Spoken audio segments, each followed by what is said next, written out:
I'm Angry Bill, and this is Pre-Hospital Wisdom. We understand that medicine's medicine, but pre-hospital providers have special skills, knowledge, and culture that other providers don't have. Let's raise the bar here a little. Do me a quick favor before we really get rolling. Click the like button and subscribe. They're below. It helps more than you realize, and I would definitely appreciate it. Let's talk about multiple casualty incidents today. MCIs are among the most common of unusual calls. I mean unusual in that a single ambulance can run the vast majority of EMS calls.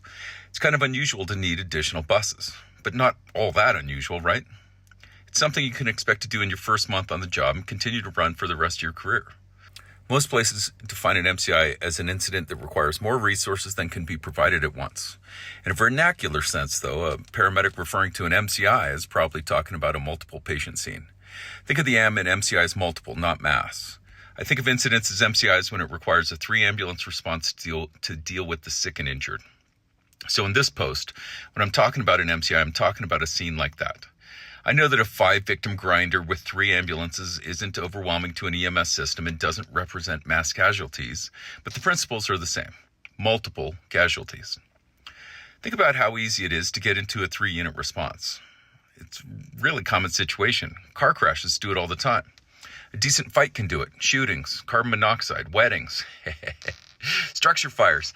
Hell, most special events like NFL games and concerts are really just pre-planned MCIs that develop slowly. I've even run an MCI in a church caused by spilled cleaning supplies. Every crazy situation you can think of has been run by some poor sucker paramedic somewhere. Let me let you in on a secret. How well you run an MCI will make or break your reputation. Whether the MCI is run well or poorly, it will affect how your coworkers perceive you from then on. Even your first one, even if it falls on your first day, an MCI must be run well. And the secret to a smooth MCI lies on the shoulders of the first arriving crew. The first crew has 5 actions to perform. Taking care of these actions means the call is likely to go well from an EMS point of view. The 5 actions constitute 90% of the success of the whole scene. Not performing the 5 critical actions usually means that the call becomes irrecoverable. Any supervisor or later crew will have a very hard time getting the call back on tracks.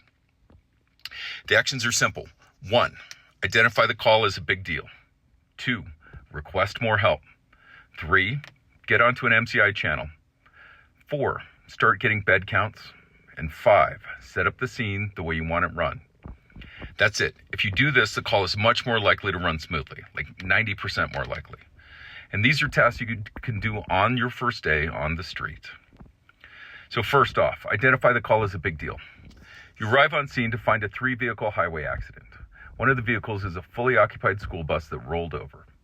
You have a high likelihood of ending up with more patients than you can transport by yourself, right? If there's someone who is critically injured, you can't just ignore them until you check out everyone on the bus, right? You need more help. Let people know that you're on a big deal call. It sounds like this. Dispatch is a 3-vehicle accident that involves a rolled over school bus. That's it. Don't forget your Chuck Yeager voice. One of the biggest problems can arise when you're slow to identify your call as a big deal. Listen, I get it. We all want to be badasses who can handle anything the EMS gods throw our way. Our patients trickle in one at a time until you notice that there are too many for you to handle, whatever. The earlier you identify your call as a big deal with more patients than you can comfortably transport, kick into MCI mode and identify the call as a big deal. It's not asking too much. Number 2, request more help. Do this early. I find that paramedics are more likely to try to handle the call too long by themselves. Request what you need and do it early. Be specific in describing what you want. If you end up canceling some units, that's fine. Start getting help to your scene. 3rd, get on an MCI channel. Some jurisdictions have radio channels set up to facilitate mutual aid communication between different jurisdictions. If I'm on an MCI, I know that the more ambulances I use, the higher chance of another agency responding to my scene. They deserve to be communicated with as well.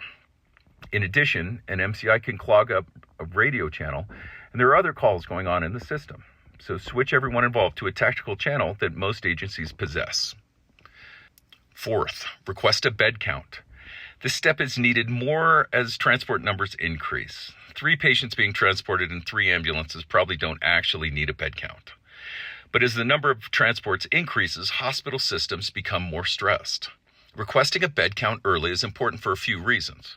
First, and most importantly, it tells hospitals that you have a big deal call going on. They should get ready. Second, it tells you that Hospital A just got slammed from a different big deal call and has no trauma ORs readily available. Good to know. Finally, it gives receiving facilities a chance to make whatever adjustments they need to make. Bed counts in my system can be a simple call to medical control asking where to take 5 patients, or it can involve dispatchers getting onto a web-based MCI resources that contact hospitals region-wide. This is a system-dependent task, so I don't know what you need to do. Make sure you know what you need to do in your system. Lastly, set up your scene and tell people your plan. There are a few subtasks with this one. We've all had the MCI management lecture in school with ICS jobs like staging and triage and communications and transport. Each call is different in how you will set it up. A compact scene with straightforward patients is easier to handle, for example, so you may handle all of those ICS roles yourself. Alternatively, you may decide that you will be best served by backing off and setting up the whole enchilada. I say it depends on your call, but every MCI needs to have this decision be an actual conscious decision. Make the choice of how you want to run this call. Don't let the call make the choice. The tasks are dependent on what kind of scene you have going on, what resources you need, and that kind of thing. You need to tell people where to go. This is when you set up a staging area, decide on triage and treatment areas, and that kind of thing. On any MCI, though, it's important to set up ingress and egress routes. Don't leave those out.